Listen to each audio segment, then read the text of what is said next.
tous et bienvenue sur On a pas une info météo. Place tout de suite à votre documentaire concernant le Gulfstream avec Talon d'Achille du climat. Donc le Gulfstream, documentaire de 2006, où vous allez apprendre pas mal de choses et notamment le fait que ce courant marin est actuellement, à l'heure où je vous parle, en très grand danger. Et ce qui est dit dans le document, par contre, s'avère très très vrai, puisque on a énormément d'interrogations sur ce qui est en train de se produire actuellement sur l'océan Atlantique Nord, qui pourrait nous valoir d'ici quelques mois un hiver très froid. On y revient tout à l'heure. Pour l'instant, je vous laisse avec le documentaire et rendez-vous à peu près donc dans 1 heure. Merci à toutes et tous, bon visionnage.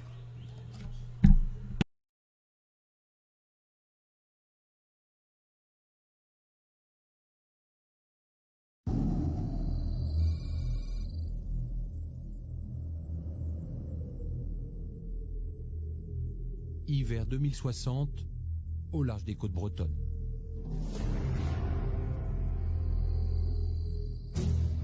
Une épaisse couche de glace rend toute navigation difficile.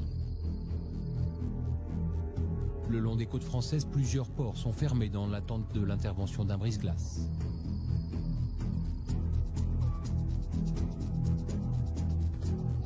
Pour la 3e fois cette année, la plupart des aéroports européens ont suspendu leur vol. Des milliers d'avions sont cloués au sol. De la Norvège à l'Espagne, de l'Irlande à l'Oural, c'est toute l'Europe qui est touchée par cette vague de froid sans précédent. Réalité ou fiction?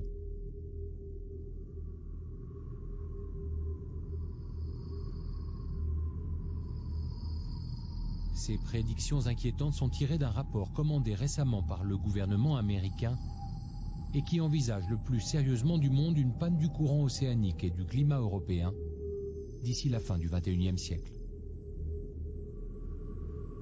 Responsable de ce désastre, le réchauffement de la planète.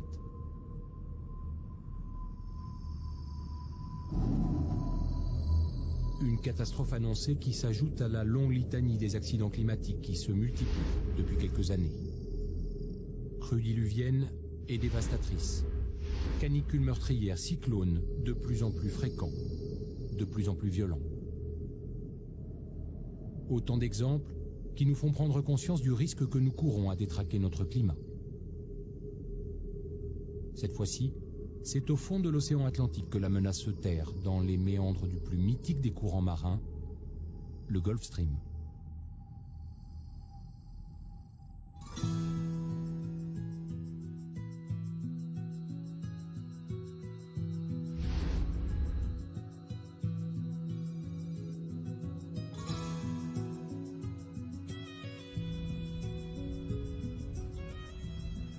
Samedi 31 décembre, la Côte d'Émeraude part un temps à ne pas mettre un facteur dehors, fût-il à la retraite.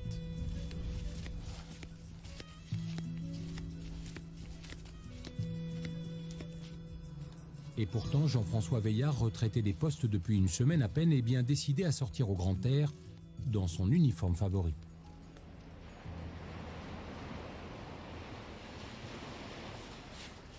Jean-François fait partie de ceux qu'on surnomme les frigodèmes, ces adeptes des bains de mer qui, été comme hiver, ne ratent pas une occasion de faire quelques brasses dans l'Atlantique.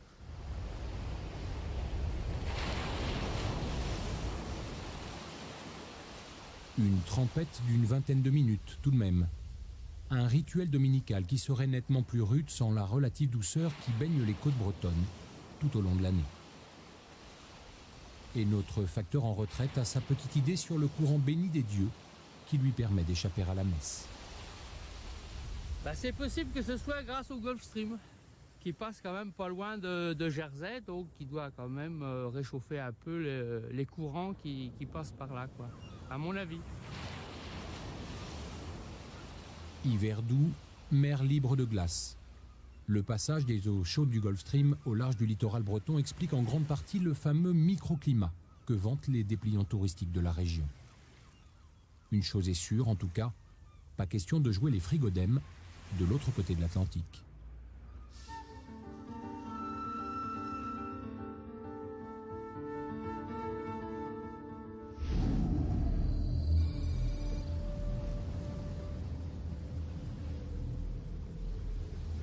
Même période de l'année, même latitude. Le golfe du Saint-Laurent sur la côte canadienne, juste en face de la baie de Dinard.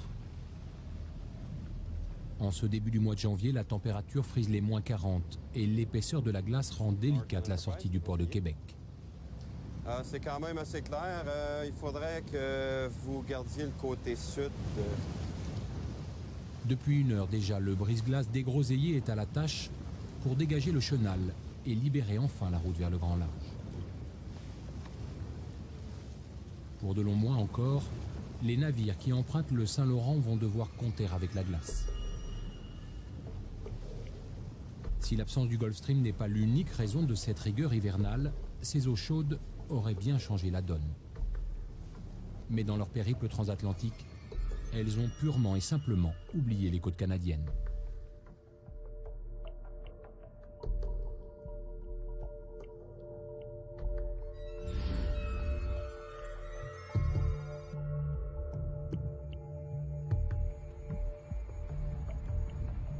Les Highlands, sur la côte nord-ouest de l'Écosse. 57,8 degrés de latitude nord, à la même hauteur que la baie d'Hudson, royaume des ours polaires canadiens. C'est sur cette terre pauvre et aride, l'une des plus inhospitalières des îles britanniques, que le Gulfstream a décidé de faire son plus beau cadeau de mariage à la vieille Europe. Regardez, voici un arbuste très intéressant. Un petit arbre plus exactement. C'est un Euphorbes mellifère. Il vient de Madère ou de ce genre d'endroit. Il a cette odeur délicieuse et enivrante. Une odeur de miel. Et ici, vous avez l'Eucalyptus coccifera. Il donne vraiment l'impression d'être en Australie. Et puis là, vous pouvez voir des Watsonia originaires d'Afrique du Sud. C'est incroyable de penser qu'on les fait pousser à l'extérieur.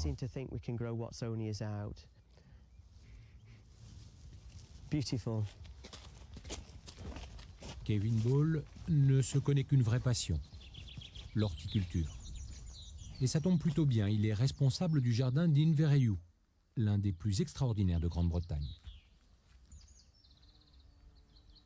Une folie botanique qui réunit au milieu de nulle part l'une des plus riches collections de plantes exotiques du monde. Même si nous sommes très au nord, nous bénéficions de l'influence du Gulf Stream qui nous apporte ces eaux chaudes et favorise ainsi un environnement assez doux, je dirais. Et c'est grâce à ce Gulf Stream que nous pouvons faire pousser ces plantes australes en extérieur. Mais si nous subissions une chute de température de 3 ou 4 degrés seulement, elles ne résisteraient pas à cette baisse.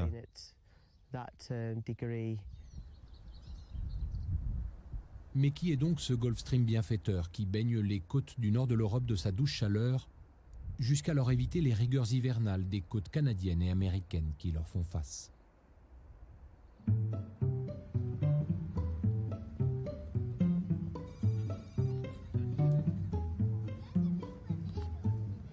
Il y a foule ce matin au Constitution Center de Philadelphie. Depuis un mois déjà, une exposition y célèbre l'homme le plus important de la ville et peut-être même du pays, Benjamin Franklin. So here's the family, that's young Frankie, who died when he was 4, and William next Au to cours him. de ses visites guidées, Petch Talbot ne tarit pas d'éloges sur cet Américain éclairé qui fut à la fois un grand inventeur, et pas seulement du paratonnerre, le premier ambassadeur des États-Unis à la cour du roi de France et l'un des pères de l'indépendance américaine. Mais l'épisode que cette admiratrice du grand homme préfère raconter est d'un tout autre domaine.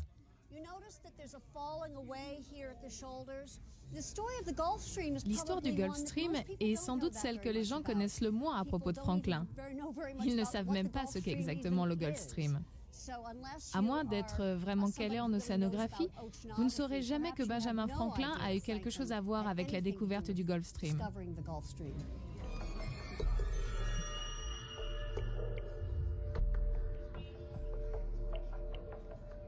Le Gulfstream a de tout temps intrigué les navigateurs qui croisaient sa route. Au début du XVIIIe siècle, les chasseurs de baleines américains sont les premiers à appréhender précisément le parcours de ce puissant courant qui traverse leur terrain de chasse. En 1769, Benjamin Franklin est responsable des postes à Philadelphie. Il reçoit pour mission des autorités britanniques d'enquêter sur les retards de plusieurs semaines qu'accumulent les navires anglais sur leur trajet entre l'Europe et l'Amérique. Franklin contacte un cousin, ancien baleinier de Nantucket, consulte des livres de bord et mène des expériences en mer qui lui permettent bientôt de découvrir l'existence d'un puissant courant au cœur de l'Atlantique.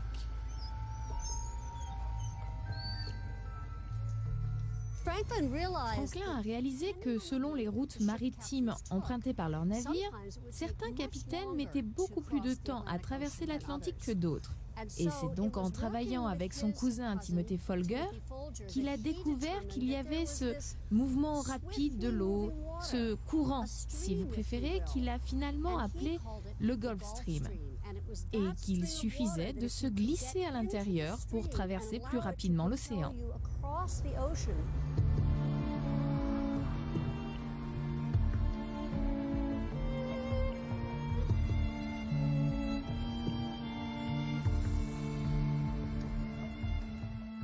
Fort de ces découvertes, Franklin entreprend de dessiner une carte précise de ce fleuve sous la mer. Et c'est sur les bords de la Seine que sera finalement éditée la toute première représentation du Gulf Stream en 1785.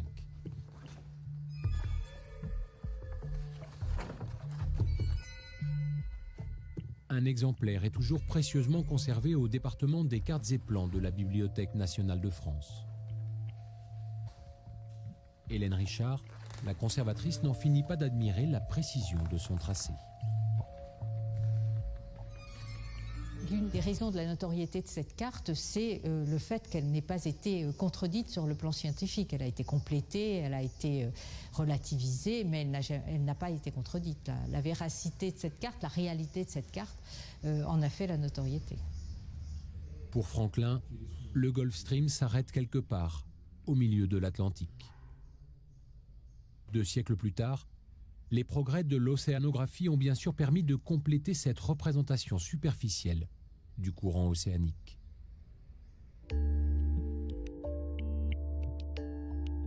Ce qu'on appelle aujourd'hui le Gulf Stream apparaît comme un puissant courant de surface dont le débit correspond à 150 fois le débit de tous les fleuves de la Terre réunis. Poussé par les vents alizés, il prend sa source dans le golfe du Mexique qui lui a donné son nom pour entraîner les eaux des tropiques jusqu'au grand banc de Terre-Neuve. Le courant océanique fait alors cap à l'est et se divise en plusieurs branches, dont l'une d'elles aboutit aux confins de l'Atlantique Nord. Mais le voyage commence à peine. Arrivés dans l'océan Arctique, les eaux tropicales se refroidissent brusquement et plongent vers les abysses pour former une boucle qu'on appelle la circulation thermohaline. Comme un immense tapis roulant qui se prolonge dans les profondeurs de l'océan et repart vers le sud pour rejoindre le début du Gulf Stream, au large des côtes américaines. Une belle mécanique sans laquelle le jardin d'Invereou serait une pauvre lande battue par les vents et les frigodèmes bretons, obligés de casser la glace pour se baigner en hiver.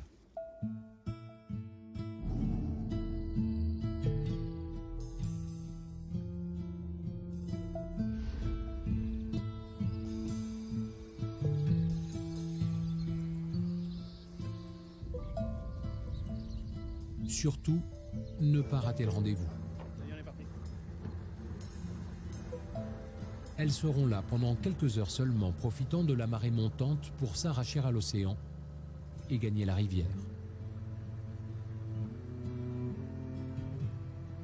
Et c'est justement le moment que choisit Sébastien Lys pour déployer les ailes de son bateau Libellule et traquer la Civelle.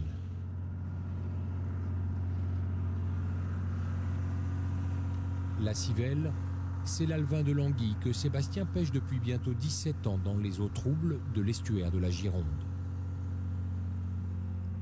Un petit poisson d'argent qui se vend à prix d'or, jusqu'à 800 € le kilo. Et ce matin, pour quelques milliers de civelles, c'est la fin d'une incroyable migration. Après le départ, pratiquement aussitôt après être né, quoi, à l'état de larve, et puis à mettre à peu près 1 an pour atteindre la côte atlantique. Et donc entre-temps, elles se nourrissent et elles changent pour devenir les petits alevins qu'on voit, quoi.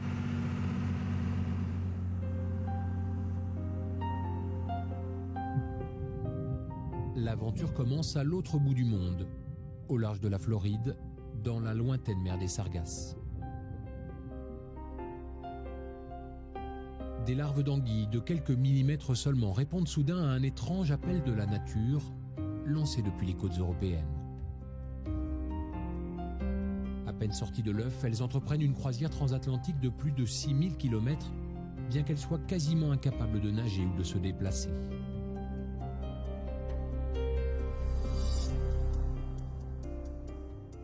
Seule solution pour ces nouveau-nés, emprunter l'autoroute océanique et se laisser tout simplement dériver dans le courant du Gulf Stream avant de rejoindre la rivière de leurs ancêtres.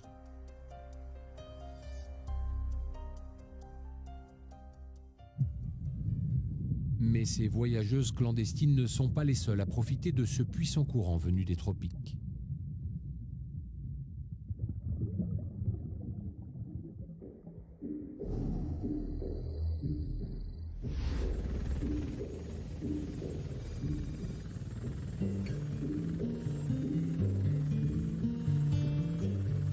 Dans sa remontée vers le nord, le Gulf Stream s'amourache de la péninsule norvégienne, s'attardant même dans un chapelet d'îles, au doux nom de Lofoten. Pour le plus grand bonheur des morues et de ceux qui les pêchent. Carl Victor a tout simplement donné son nom à son bateau. Et comme chaque année à la même période, il promène son patronyme aux 4 coins des îles. Car depuis quelques semaines déjà, le miracle s'est produit.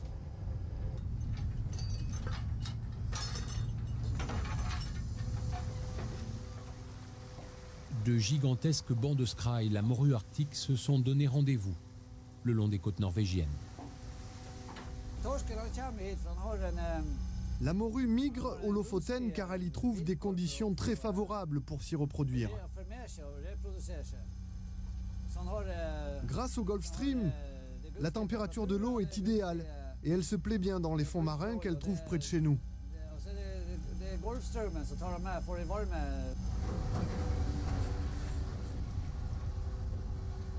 Les premiers coups de chalut sont plutôt prometteurs. Et l'occasion de constater combien la taille des morues norvégiennes dépasse celle de leurs cousines canadiennes qui vivent de l'autre côté de l'Atlantique, dans les eaux froides du Labrador. La pêche à la morue reste aujourd'hui encore l'activité principale des Lofoten. Et Carl Victor n'en finit pas de remercier celui qui, depuis plus de 1000 ans, permet aux hommes de vivre dans cet archipel, situé très au nord du cercle polaire. Ici, on sait tous ce qu'on doit au Gulf Stream. On l'a tous appris à l'école. On sait tous combien le Gulf Stream est essentiel pour nous. C'est un processus éternel sans lequel on ne pourrait pas vivre ici. Mais le processus éternel pourrait bien un jour s'interrompre.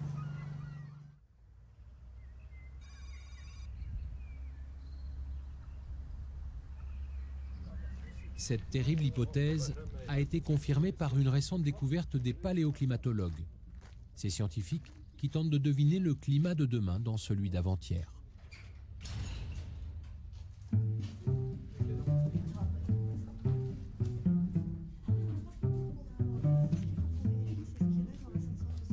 C'est dans les sous-sols du château de Gif-sur-Yvette que se trouve le coffre-fort du laboratoire des sciences du climat et de l'environnement.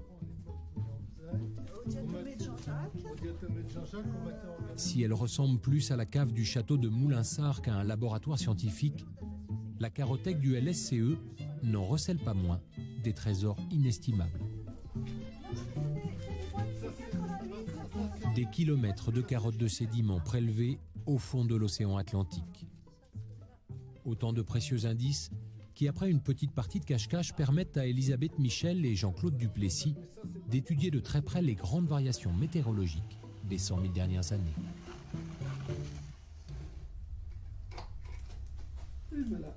À première vue, le climat passé de la Terre se résume en une suite régulière de cycles de refroidissement et de réchauffement qui se repèrent à l'œil nu dans les différentes couches de sédiments. Le gros travail qui a été fait pendant la seconde moitié du XXe siècle, ça a été d'étudier en détail cette succession de périodes froides et de périodes chaudes, notamment dans les sédiments marins.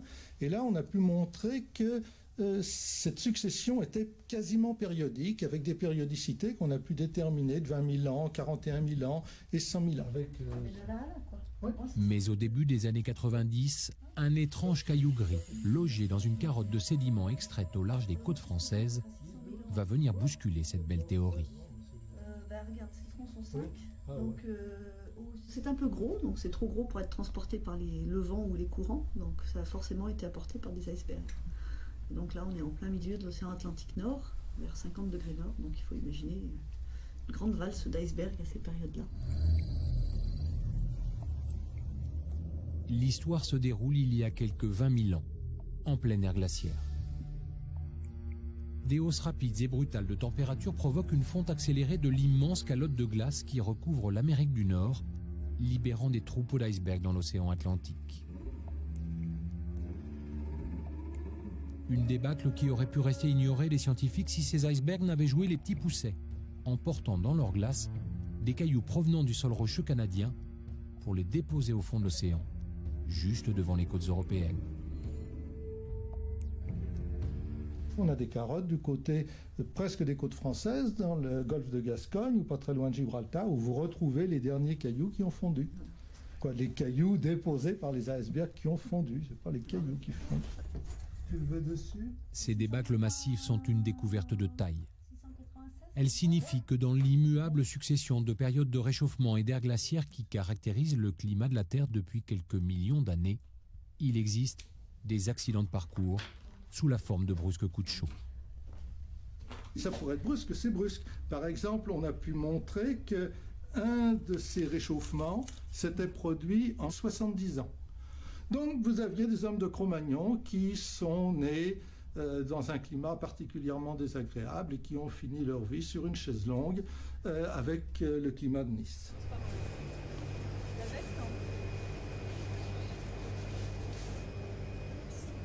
Dans les chambres froides du LSCE, les glaciologues disposent d'indices tout aussi instructifs pour recouper ces découvertes sorties du fond des mers. Des carottes de glace prélevées dans la calotte groenlandaise et qui permettent à Valérie Masson de connaître quasiment année après année les températures de l'air d'il y a 20 000 ans.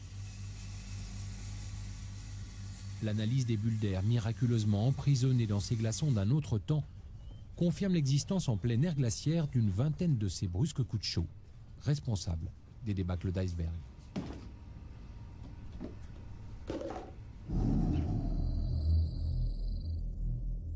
Mais le plus surprenant, c'est que ces hausses de température sont systématiquement suivies d'épisodes tout aussi rapides et brutaux de refroidissement du nord de l'Europe. On a des zones couvertes de banquises, de glace de mer qui sont beaucoup plus étendues qu'aujourd'hui, jusqu'au large de l'Espagne par moment. Au niveau de l'Europe de l'Ouest, ça correspond à des périodes de refroidissement très importantes, jusqu'à des latitudes comme la Dordogne. Pendant les phases les plus froides, on avait le sol qui était gelé en profondeur. Donc vraiment des épisodes de froid très intenses qui touchaient jusqu'au sud-ouest de la France. Mais d'où viennent ces étranges va-et-vient du climat? Ces alternances de chaud et de froid qui ne durent que quelques décennies et ont laissé tant de traces dans les glaces du Groenland. C'est un océanographe américain qui, le premier, va résoudre cette énigme.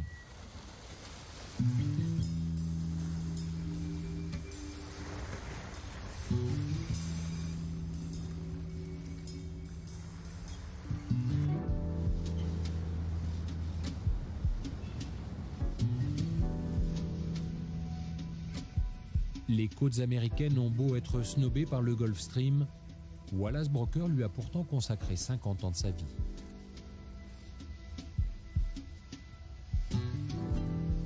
avec une obsession pour ce professeur de la prestigieuse université de Columbia, mieux comprendre comment le climat de la Terre se décide en grande partie dans les courants de l'océan, et notamment dans celui du Gulf Stream. Le Gulf Stream est une grosse chaudière qui prend des eaux tropicales et les amène vers les régions froides de la planète.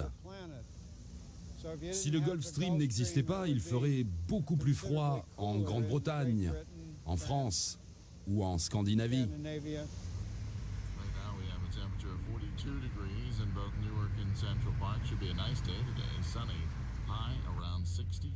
Intrigué par les brusques changements climatiques du passé, Wallace Broecker imagine que l'explication se trouve justement dans un dérèglement de cette chaudière naturelle qui offre à nos côtes un supplément d'une dizaine de degrés aux saisons les plus froides. Nous étions confrontés au mystère de ces résultats au Groenland, qui montraient ces brusques chutes de température, puis ces températures moyennes pendant 100 ans, puis de nouveau ces chutes. Et personne ne savait de quoi il s'agissait. Mon idée, c'est que ce qui arrivait pendant les périodes glaciaires, c'est que quelque chose se détraquait dans le système du tapis roulant, et que quand il s'arrêtait, la chaleur qu'il délivrait dans le nord de l'Atlantique n'arrivait plus, et que cela créait un gros refroidissement sur l'Europe.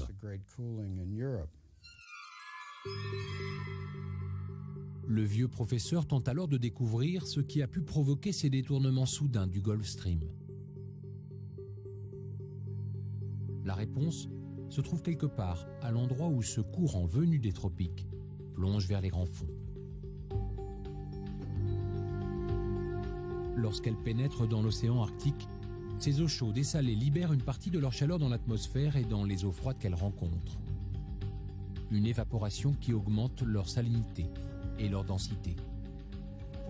Devenues plus lourdes, les eaux tropicales sont dès lors entraînées au fond des mers pour alimenter la boucle de la circulation thermohaline, le moteur principal du Gulf Stream. Mais que ce fragile mécanisme se dérègle, et c'est tout le système qui risque de s'interrompre. C'est justement ce qui s'est produit au cours de la dernière période glaciaire. C'est l'eau douce qui provient de la fonte de ces icebergs projetés dans l'océan qui a dilué le sel qui permet la densification de l'eau de mer. Si vous diluez le sel, vous empêchez la formation des plongées profondes et c'est ce qui stoppe le tapis roulant. En résumé, au cours de la dernière période glaciaire, notre planète a connu à plusieurs reprises de brusques hausses de température. Un réchauffement de quelques degrés seulement, mais suffisant pour provoquer de gigantesques débâcles d'icebergs et l'injection de milliards de mètres cubes d'eau douce dans l'Atlantique Nord. De quoi diminuer la densité des eaux tropicales et interrompre les formations d'eau profonde. De quoi surtout détourner le Gulf Stream vers le sud et provoquer de violents coups de froid sur le nord de l'Europe. C'est ce que le professeur Broecker a surnommé le talon d'Achille du climat. J'ai utilisé le terme de talon d'Achille car si vous modifiez les formations d'eau profonde dans l'Atlantique Nord, vous changez tout. Et si vous fermez un des ventilateurs, ces plongées devront se produire quelque part ailleurs. Et cela va réorganiser la distribution de chaleur tout autour de la planète.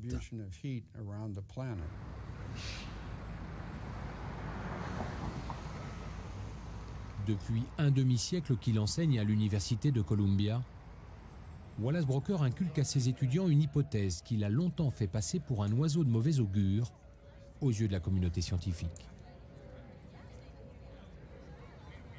Comme une idée fixe, longtemps jugée folle, selon laquelle le réchauffement climatique actuel pourrait bien rejouer le film catastrophe du passé.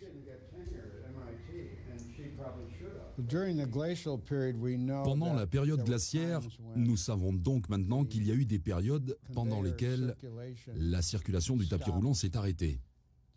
Et cela a permis à la glace de se former jusqu'au nord de la Grande-Bretagne pour transformer le nord de l'Europe en une petite Sibérie, avec des hivers extraordinairement rudes, beaucoup plus froids qu'aujourd'hui. Alors la peur, c'est qu'en réchauffant la planète, nous connaissions un nouvel arrêt du tapis roulant et que nous retournions à l'âge de glace.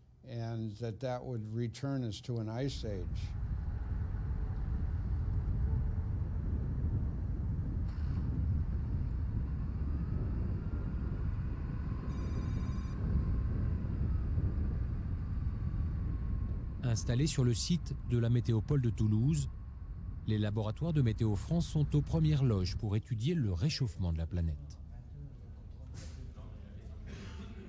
Occupés le jour à établir les prévisions météo du lendemain, ces puissants calculateurs passent leur nuit à simuler le climat des siècles à venir.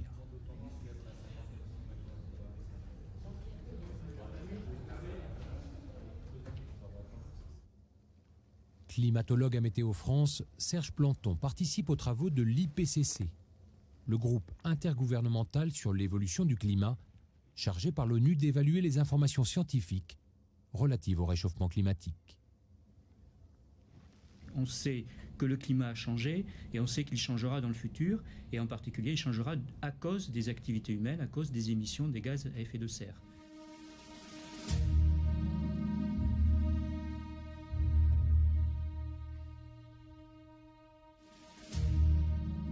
Pour la première fois de son histoire, l'homme influence le climat de la Terre. Même si la question continue de faire débat, sa responsabilité dans le réchauffement de la planète est aujourd'hui admise par la grande majorité de la communauté scientifique.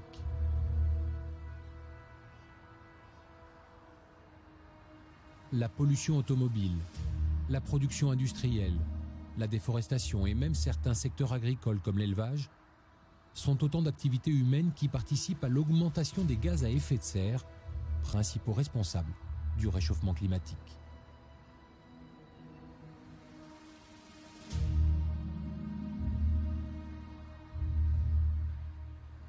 Et ce n'est pas le développement des pays émergents comme la Chine ou l'Inde qui vont freiner le mouvement.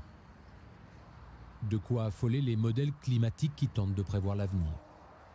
Les modèles les plus complexes simulent un réchauffement pour le prochain siècle. On ne parlera pas évidemment de prévision parce qu'il y a encore évidemment beaucoup d'incertitudes sur les scénarios d'émissions des gaz à effet de serre, ne serait-ce que là. Mais les projections qui sont faites suivant ces scénarios, c'est un réchauffement du climat qui, d'après la fourchette qui avait été donnée par l'IPCC en 2001, va de 1,5 à 6 degrés par rapport à 1990.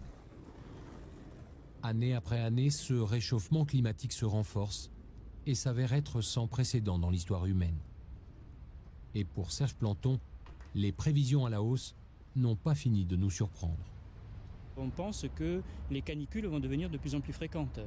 Ne serait-ce qu'à l'échelle de la France, par exemple, on considère que d'après les scénarios les plus pessimistes, on pourrait avoir une augmentation des canicules d'un facteur peut-être de 5 à 10. Ça veut dire que l'été 2003 deviendrait un été normal finalement à la fin du XXIe siècle. De là à conclure que le réchauffement actuel pourrait provoquer un nouvel arrêt du tapis roulant océanique.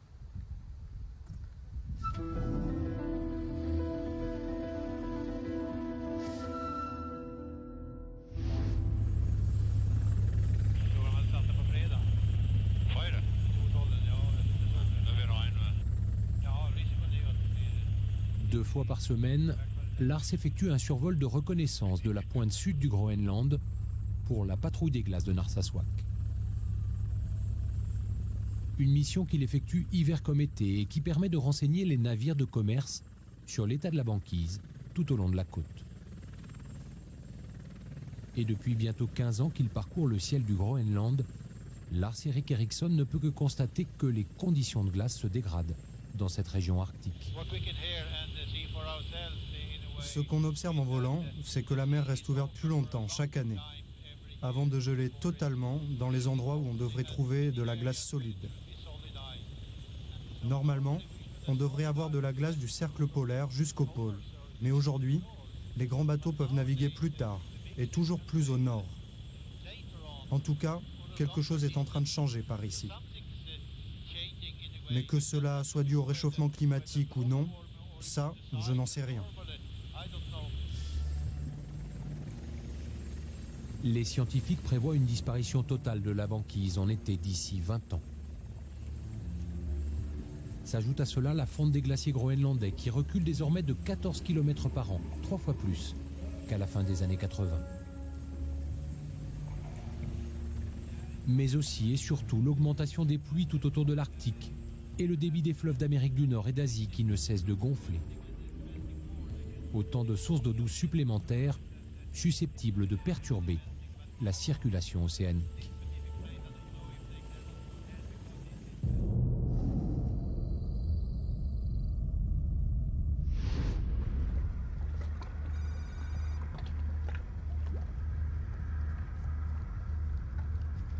Devant l'ampleur de la menace, les océanographes se relaient au chevet du Gulf Stream.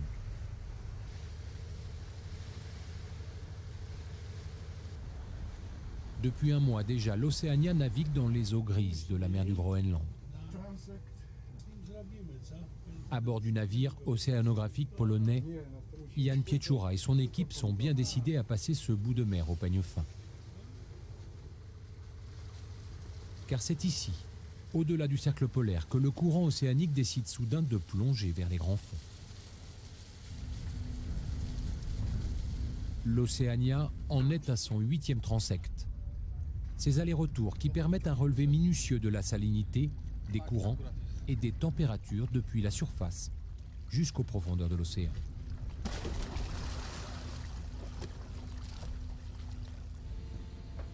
Objectif de cette minutieuse collecte d'informations, observer la moindre évolution des eaux tropicales qui arrivent jusqu'ici, avant de repartir vers le sud. Une équipe norvégienne a récemment détecté des baisses de salinité dans le courant de retour du Gulf Stream. Mais les ordinateurs de l'Océania réservent une autre surprise.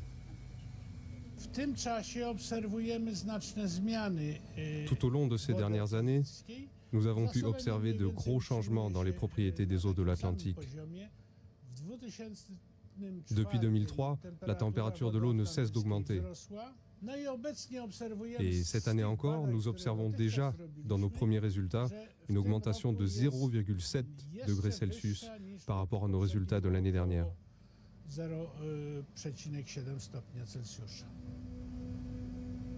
Une hausse de près de 1 degré, du jamais vu dans l'histoire de l'océanographie. Cette augmentation des températures de l'eau va encore amplifier la fonte des glaces du Groenland et de la banquise.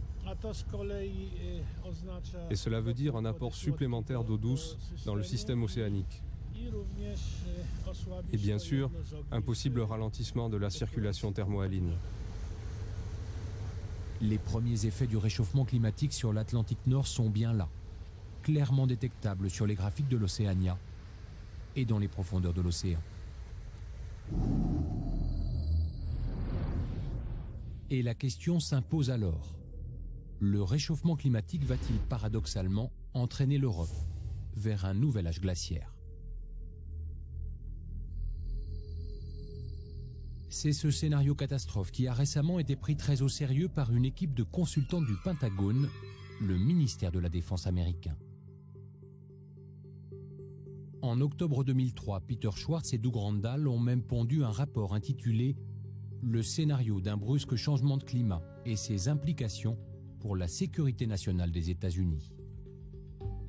Une vingtaine de pages que George Bush aurait voulu garder secrètes tant elles sont explosives, même si elles portent un sous-titre plutôt rassurant. Convaincus de l'imminence d'un brusque changement climatique, les auteurs imaginent donc le pire. L'effondrement de la circulation thermohaline aurait lieu dès 2010, imposant à l'Europe des températures sibériennes, une raréfaction des ressources en eau et des tempêtes de neige et de vent beaucoup plus fréquentes. Nous sommes sur les îles Lofoten, les pays scandinaves. Victimes de la vague de froid qui dure... Schwartz et Randall prédisent également au vieux continent des pénuries alimentaires sans précédent et l'émigration vers le sud des populations scandinaves et de l'Europe du Nord à la recherche d'un peu de chaleur. Les 53 morts recensés en milliers de foyers ont été privés d'électricité. Ailleurs, le dérèglement du système des moussons pousserait la Chine vers le chaos. L'élévation du niveau des mers entraînerait la quasi-disparition du Bangladesh et une sécheresse persistante s'abattrait sur l'Afrique de l'Est.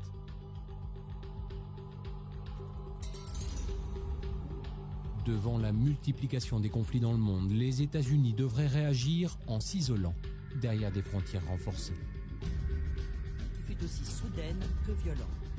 Si la communauté scientifique considère ce rapport comme démesurément alarmiste, elle lui reconnaît le mérite de tenter d'ouvrir enfin les yeux de l'administration américaine.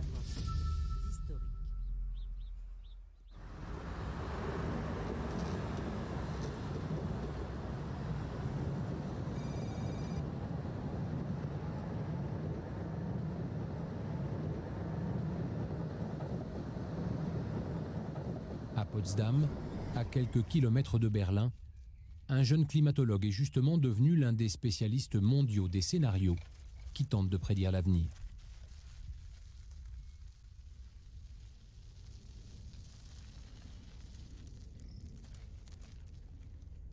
À l'Institut Albert Einstein, dans le bâtiment qui abrita l'inventeur de la relativité, Stefan Ramsdorff se penche sur les fluctuations climatiques du futur.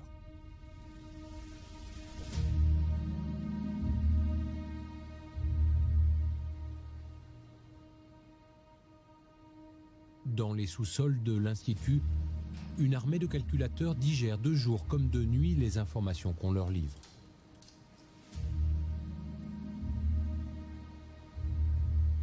Vitesse des courants, salinité, température de l'air ou épaisseur des glaces. De quoi lancer de savants calculs et bâtir toutes sortes d'hypothèses en s'intéressant notamment à l'éventualité d'un nouvel arrêt de la circulation océanique. Il y a un seuil qui détermine la quantité d'eau qu'on peut ajouter à l'Atlantique Nord, au-delà de laquelle la circulation s'arrêtera. Je pense que dans le pire scénario, nous pourrions dépasser ce seuil dans le siècle à venir et même la seconde moitié du XXIe siècle si nous n'arrêtons pas le réchauffement climatique à temps. La seule chose que nous savons, c'est que nous nous dirigeons vers ce seuil car l'eau douce ne cesse d'augmenter et la salinité de diminuer dans l'Atlantique. Pour établir ce pronostic inquiétant, Stefan Ramsdorff intègre dans ses paramètres la fonte d'une partie importante de la calotte de glace groenlandaise. Une hypothèse qu'il juge vraisemblable si le réchauffement climatique poursuit sa course folle.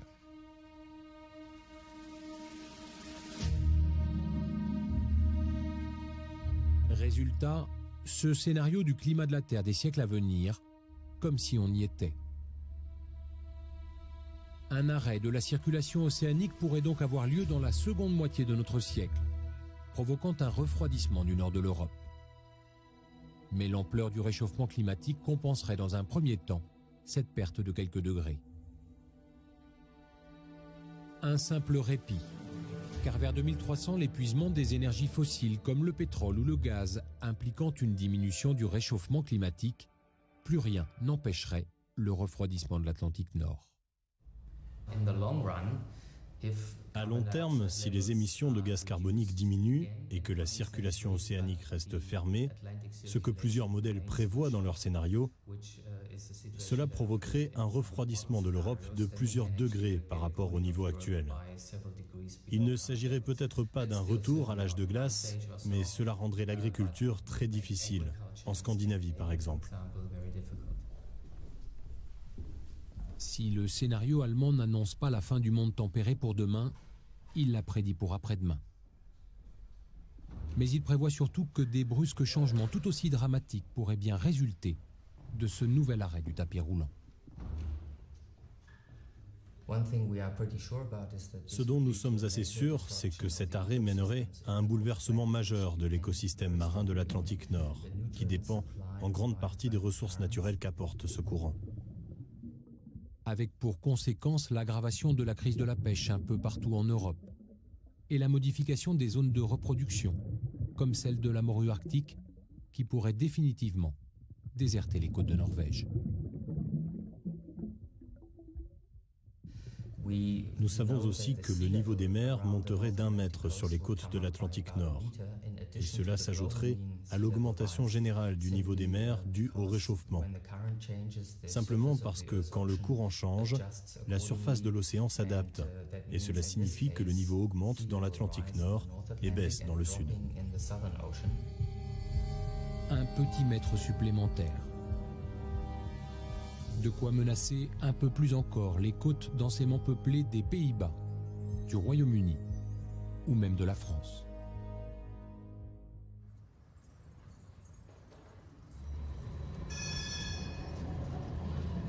À Potsdam, à quelques 500 km de la mer, on semble avoir compris l'enjeu du réchauffement climatique. La multitude de vélos et de tramways en témoigne. Mais il en faudrait plus pour rassurer Stefan Ramsdorff, qui s'inquiète de la lenteur des décisions politiques et notamment de celles qui permettraient à l'Europe de diviser par 4 ses émissions de gaz à effet de serre d'ici 2050. Je crois que les hommes politiques n'ont pas tout à fait compris l'urgence du problème. Ils s'y intéressent, mais les mesures qu'ils prennent sont souvent des demi-mesures, alors que le temps presse. Nous avons peut-être 10 ans pour changer la donne et démarrer cette transition fondamentale vers des énergies renouvelables. Et si on perd encore 10 ans et qu'on ne fait pas grand-chose, alors je serai très inquiet pour le futur. 10 ans pour changer la donne. 10 ans pour engager cette bataille décisive contre un réchauffement de notre planète, lourde menace pour les générations à venir. Ma fille devrait vivre jusqu'en 2100, comme tous les bébés qui sont nés ces dernières années. Et je suis très soucieux du monde dans lequel elle va vivre. Si nous ne prenons pas ce problème à bras-le-corps, je pense que d'ici la fin de ce siècle, nous ne reconnaîtrons pas notre planète. Ce sera un lieu totalement différent, où il ne fera pas très bon vivre.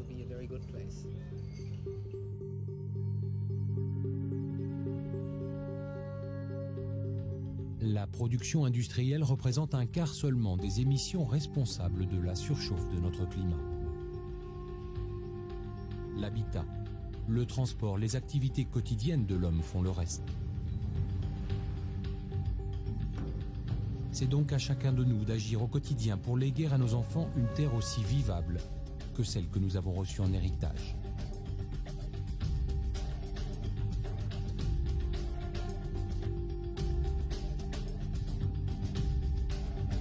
Sur les côtes d'Europe, comme partout dans le monde, le compte à rebours est déclenché.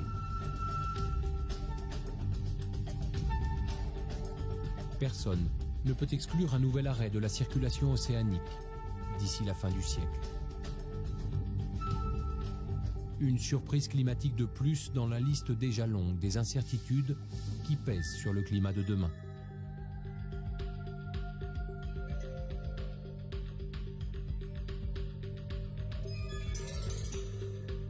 Une chose est sûre en tout cas. Dans les profondeurs de l'océan Atlantique, une machine infernale s'est mise en route et il est urgent de l'arrêter.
live est à présent terminé. Excusez-moi pour le retard. Je sais pas depuis combien de temps c'est terminé. Donc c'était un live qui parlait du Gulfstream hein, notamment. Et donc on a pu s'apercevoir que la machine est en route. Et on va regarder ensemble vite fait. Hein, là, donc j'ai un peu de temps avant de regarder la suite. Voilà. Donc on va regarder ensemble ce qui se passe actuellement sur notre Gulfstream hein, actuellement, et on va s'apercevoir que depuis quelques années il y a un espèce de phénomène qui est en route et qui malheureusement qu'on ne peut pas on va dire arrêter. Donc j'essaie de vous donner la carte, la bonne carte justement. Voilà, on va essayer de trouver ça.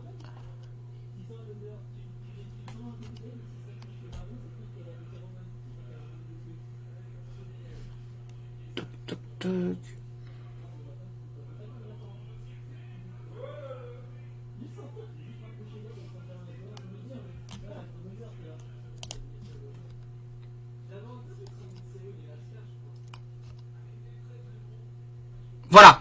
Donc voilà, ce qui est en fait assez marquant hein, dans l'histoire de notre Gulfstream, hein, c'est que regardez hein, donc cette magnifique tache bleue, si on peut dire inquiétante tache bleue, hein, qui est maintenant là depuis un bon petit moment sur l'Atlantique Nord. Alors en bleu, ce sont les eaux plus froides, anormalement plus froides. Hein. On en voit au large du Portugal, on en voit également vers la Bretagne, qui a cette tache bleue sur le nord de l'Atlantique, et on voit où il fait plus chaud sur le nord de l'océan Atlantique. Donc actuellement, on peut se poser la question qu'on a un problème avec cette circulation thermohaline mondiale, hein, le Gulfstream, qui présente des signes d'inquiétude, hein, même de forte inquiétude hein, au niveau de son côté nord, hein, donc au niveau de l'Atlantique. Et puis cette anomalie hein, nous présage malheureusement rien de bon pour l'avenir. Donc on y reviendra. En gros, si vous voulez, hein, vous avez bien écouté ce documentaire, c'est quand le réchauffement climatique provoque un fort refroidissement du climat qui va arriver, notamment l'hiver. Hein. C'est l'hiver que tout va se jouer, et notamment dès l'hiver prochain. On y reviendra prochainement, avec le début des hivers assez froids qui vont revenir sur l'Europe de l'Ouest d'ici peu. Ce serait pas étonnant. Voilà, j'espère que vous avez bien aimé ce documentaire. On reviendra en plus en détail la prochaine fois avec un article vous expliquant le problème sur le Gulfstream. En attendant, je vous souhaite de passer une agréable soirée et un bon week-end. On se retrouve très prochainement sur Roundup Info Météo pour de nouvelles infos. Merci à toutes et tous et passez un excellent samedi soir.